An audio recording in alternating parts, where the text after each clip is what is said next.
Assalamualaikum warahmatullahi wabarakatuh. Nahmaduka ya man awdahta lana subulal hidayah wa azahta an basairina ghisatal riwayah wa nusalli wa nusallim ala man arsaltahu sahida wa mubashira wa nadhira. Ashhadu an la ilaha illallah wa ashhadu anna Muhammadan Rasulullah.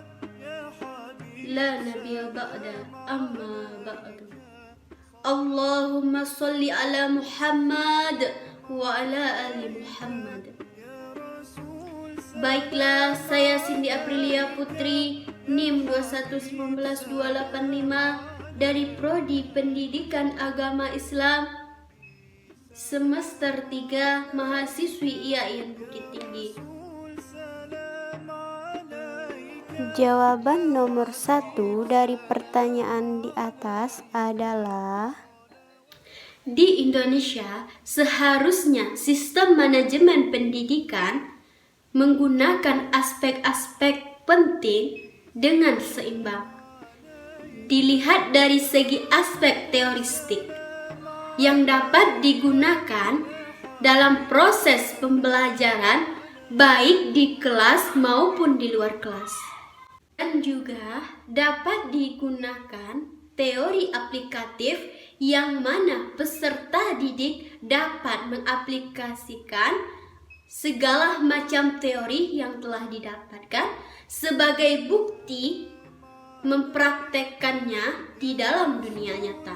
Jadi, dengan adanya keseimbangan antara teoristik maupun aplikatif, peserta didik mampu menggunakan teori-teori manajemen dengan baik dan mampu mempraktekkannya langsung baik di dalam kelas maupun di luar proses pembelajaran.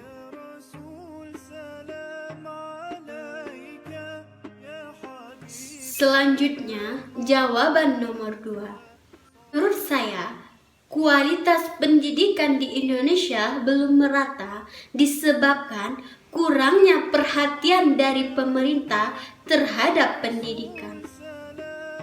Dapat kita lihat sebagai contoh pendidikan di desa-desa terpencil, yang mana kurangnya sarana dan prasarana yang masih minim. Bukan hanya sarana dan prasarana yang masih minim, tetapi tenaga pendidik juga masih banyak yang kurang. Itu pun masih banyak membutuhkan tenaga pendidik. Di samping itu, yang membuat ketidakmerataan pendidikan di Indonesia adalah adanya keterbatasan biaya yang menyebabkan anak-anak yang kurang mampu memutuskan untuk tidak melanjutkan pendidikannya.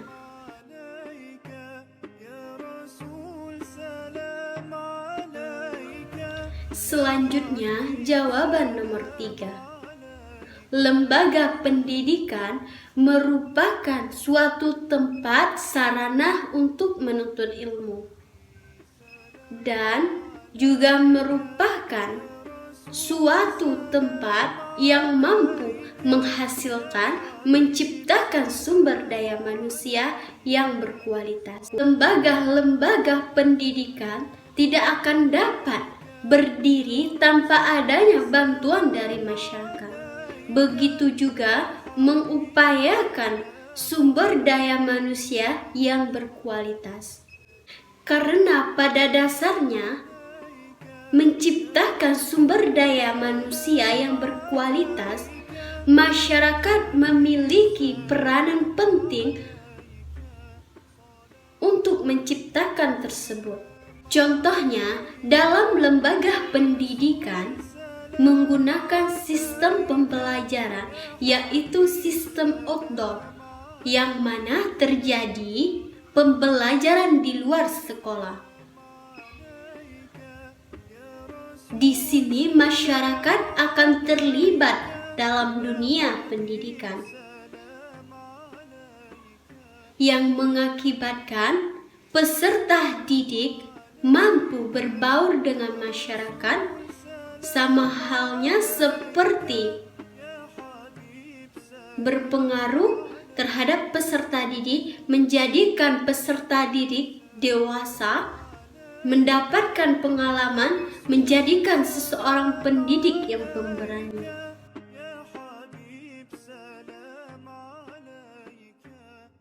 Selanjutnya, jawaban nomor 4. Setiap kepemimpinan pastinya memiliki visi dan misi, yang mana akan diterapkannya setelah dia berhasil menjadi sosok pemimpin.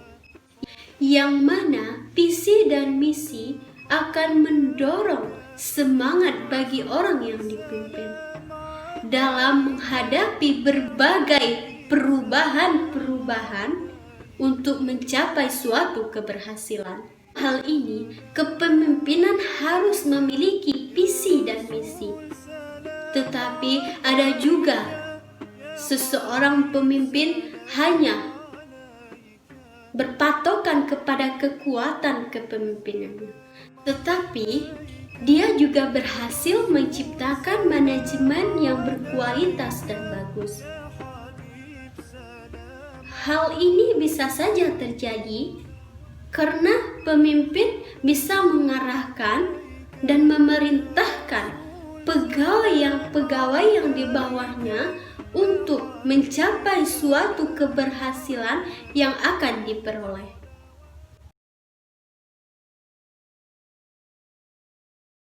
Selanjutnya, jawaban nomor 5. Setiap kita pasti mengetahui tidak hanya di Indonesia yang terkena virus 19, tetapi hampir seluruh penjuru dunia, yang mengakibatkan setiap manusia harus melakukan protokol kesehatan untuk menurunkan pencegahan COVID-19 dan juga berlaku di dalam dunia pendidikan. Sama halnya yang terjadi di dunia pendidikan yang menerapkan sistem daring yang mengakibatkan berbagai macam kendala yang harus dihadapi oleh peserta didik maupun pendidik. Jadi, hanya itu yang dapat saya sampaikan. Kalau ada salah dan janggalnya,